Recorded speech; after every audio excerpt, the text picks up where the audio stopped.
Hello students, hello viewers, welcome to my YouTube channel.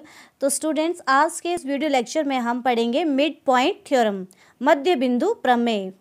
Now what is the statement of mid point theorem?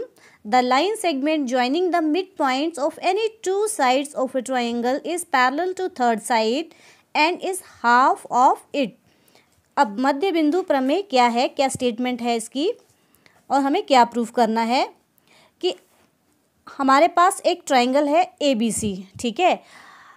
अब mid point theorem ये है कि अगर हम किसी ट्रायंगल में, ठीक है, कोई हमारे पास दो साइड्स हैं, अगर हम उन दो साइड्स के मिड पॉइंट्स को, मध्य बिंदुओं को मिला दें तो जो लाइन सेगमेंट आती है वो थर्ड साइड जो है, ठीक है, थर्ड साइड के क्या होती है, हमेशा ही पैरेलल होती है और इसके हाफ के इक्वल होती है, ठीक है। तो ये है मिड पॉइंट थ्योरम, ठीक है।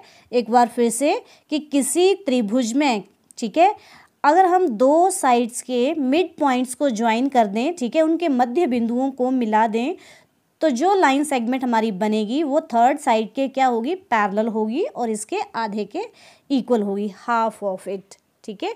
नाउ इसको हम प्रूफ करेंगे।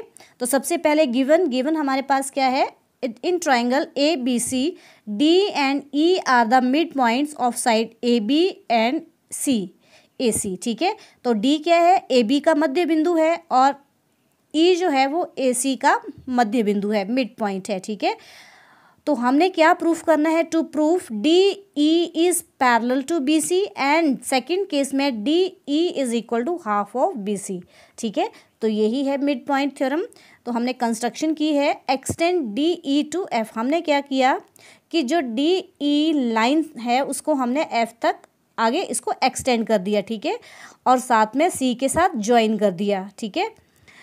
तो उसके बाद नाउ इसका proof part, proof in triangle ADE and in triangle कौन सी ECF, इन ट्रायंगल ECF कौन सी ट्रायंगल ली हमने, ADE, एक ये वाली ट्रायंगल ले रहे हैं हम और एक ECF ये वाली ट्रायंगल ले रहे हैं। तो देखिए अब इन दोनों ट्रायंगल्स में हमें क्या दिखाई दे रहा है, जो AE साइड है वो किसके इक्वल है, EC के, ठीक है। क्यों, AE is equal to EC because E is the mid point of AC। अगर E मिड पॉइंट है तो ये दोनों साइड हमारी क्या होंगी, इक्वल होंगी। E is mid point of AC side, ठीक है। अब साथ में एंगल 3 जो है वो एंगल 4 के इक्वल है, 3 इज इक्वल टू 4। क्यों, because these are the vertically opposite angles, ठीक है, and we know vertically opposite angles are also equal, vertically opposite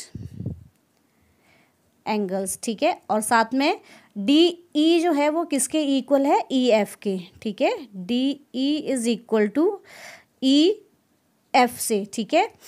तो ये हमारे पास कैसे आया कि जब हमने कंस्ट्रक्शन की DE को F तक एक्सटेंड किया, ठीक है, तो हमने क्या लिया कि जो EF है वो किसके इक्वल है, DE के इक्वल है, ठीक है। कंस्ट्रक्शन में हमने लिखा था DE is equal to EF, ठीक है। हमने DE को F तक ऐसे एक्सटेंड करना है कि जो EF जो हमारा पोर्शन है वो किसके इक्वल था, EDE के, ठीक है। तो यहाँ से ये हमारे पास कंस्ट्रक्शन से आ गया, जो हमने कंस्ट्रक्शन की थी बाय कंस्ट्रक्शन, ठीक है। सो अब कौन सा रूल अप्लाई हो रहा है, साइड एंगल साइड, ठीक है। So this implies these two triangles are congruent. So this implies triangle ADE is congruent to triangle ECF by side angle side rule, ठीक है। दो साइड्स इक्वल हैं और एक एंगल इक्वल है, तो that means these two triangles are congruence, ठीक है। और हम पता है कि जब दो ट्राइंगल्स कॉन्ग्रुएंस होती हैं तो उनके जो पार्ट्स हैं कॉन्ग्रुएंस वो भी कैसे होते हैं, इक्वल होते हैं। देन बाय CP/CT जो ए डी साइड है वो किसके इक्वल होगी, जो हमारी बची थी ई सी एफ के, ठीक है।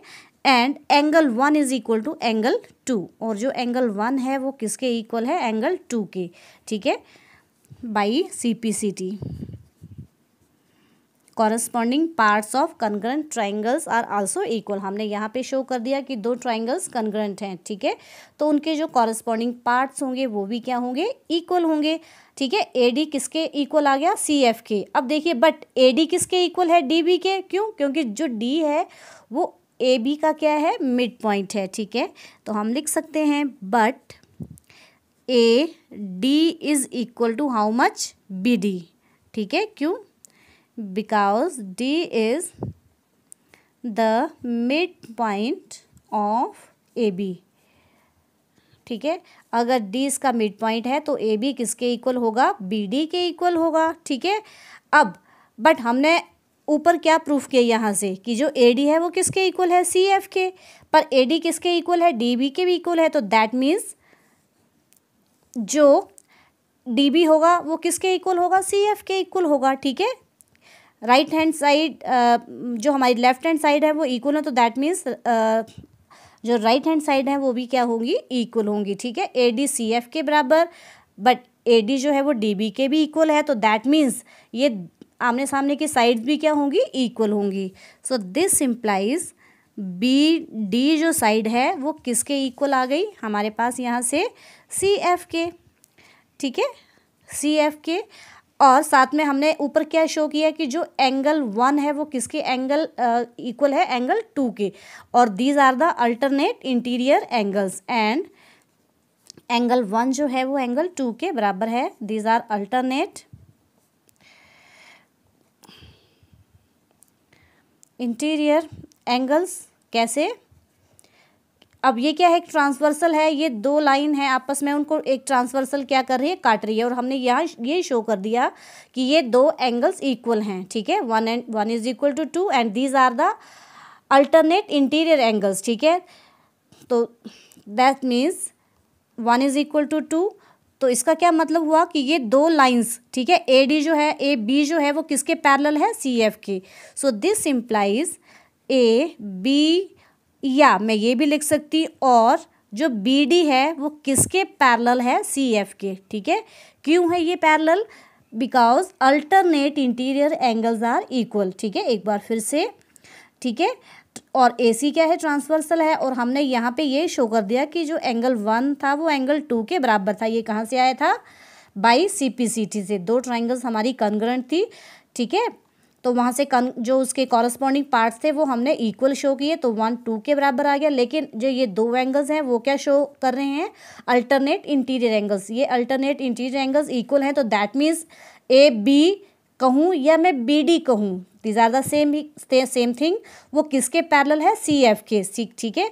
तो दिस इम्प्लाइज AB और BD इज पैरेलल टू किसके, CF के, ठीक है। अब देखिए हमने यहाँ पे क्या प्रूफ कर दिया है कि जो BD लाइन है वो CF के इक्वल है, और यहाँ से हमने क्या शो कर दिया कि जो BD है वो पैरेलल भी है किसके, CF के। तो इसका क्या मीनिंग हुआ, BD क्या हुआ, एक पैरेललोग्राम हुआ, ठीक है। तो हम यहाँ से लिख सकते हैं this implies BCFD is a parallelogram. क्यों पैरेललोग्राम है, क्योंकि BD जो है वो CF के बराबर प्रूफ किया, एंड जो BD है वो पैरेलल शो किया हमने CF के, ठीक है। तो ये क्या हुआ, एक पैरेललोग्राम। अब देखिए अगर ये एक पैरेललोग्राम है BCEF, तो दैट मीन्स ये वाली अपोजिट साइड्स भी क्या होगी, इक्वल होंगी और पैरेलल होंगी। सो दिस इम्प्लाइज यहीं से जो DF है हमारा वो किसके इक्वल होगा, सबसे पहले पैरेलल DF जो है वो किसके पैरेलल है, BC के, एंड DF जो है वो इक्वल होगा BC के, ठीक है। क्यों, क्योंकि अगर ये पैरेललोग्राम है तो इसकी ये वाली साइड्स भी क्या होंगी, पैरेलल भी होंगी और इक्वल भी होंगी, ठीक है। तो यहीं से DF जो है वो पैरेलल BC आ गया और DF इक्वल टू BC आ गया, ठीक है, पैरेललोग्राम के लिए। अब देखिए अब मैं यहाँ से डी एफ लिखूँ या डी ई लिखूँ, ठीक है। अगर डी एफ पैरेलल है बी सी के तो दैट मीन्स दिस इम्प्लाइज जो हमारा डी ई है वो किसके पैरेलल होगा, बी सी के पैरेलल होगा, ठीक है। तो ये हमने एक केस में प्रूफ कर दिया, ठीक है। डी ई इज, जो डी ई है वो किसके पैरेलल है, बी सी के, ठीक है।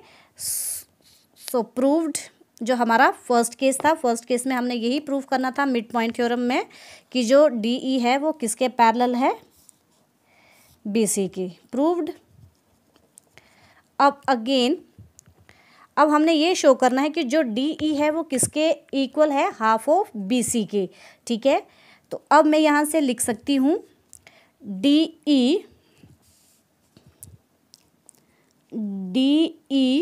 जो है वो किसके बराबर है, हाफ ऑफ डी एफ के इक्वल है। क्यों, क्योंकि ई हमने यहाँ पे कंस्ट्रक्शन जब हमने की थी तो हमने क्या लिया था कि जो डी ई है वो किसके बराबर है, ई एफ के बराबर है, ठीक है। तो यहाँ से डी ई किसके बराबर होगा, डी एफ के हाफ के बराबर होगा, ठीक है। तो हमने क्या लिख लिया, D E is equal to half of D F, but D F किसके इक्वल है, जो हमने अभी ऊपर प्रूफ किया पैरेललोग्राम में, बट जो डी एफ है वो हमारा किसके इक्वल है, बी सी के, ठीक है। तो हम यहाँ से क्या लिख सकते हैं, this implies D E is equal to half of D F की जगह मैं क्या लिखूँ, बी सी, ठीक है। D E is equal to half of B C, B C क्यों, क्योंकि डी एफ जो है वो बी सी के बराबर है, क्यों, क्योंकि ये एक पैरेललोग्राम है तो अपोजिट साइड्स क्या होंगी, इक्वल होंगी, ठीक है। तो हमने क्या करना था, यही प्रूफ करना था और यही है मिड पॉइंट थ्योरम, ठीक है। और जो कि 8.2 के लिए बार बार यूज़ होगी, ठीक है। कि एक बार फिर से देखिए मिड पॉइंट थ्योरम को, कि किसी त्रिभुज में, अगर हमारे पास कोई त्रिभुज है, किसी त्रिभुज के किन्हीं दो भुजाओं के अगर हम उनके मध्य बिंदुओं को, मिड पॉइंट्स को ज्वाइन कर दें तो जो लाइन सेगमेंट आता है डी ई वो थर्ड लाइन के पैरेलल होगा और उसके हाफ के इक्वल होगा, ठीक है। तो हमने प्रूफ कर दी ये थ्योरम, ठीक है। तो स्टूडेंट्स, आई होप कि आपको ये वीडियो अच्छा लगा होगा, तो please like share and subscribe my channel. Thank you students.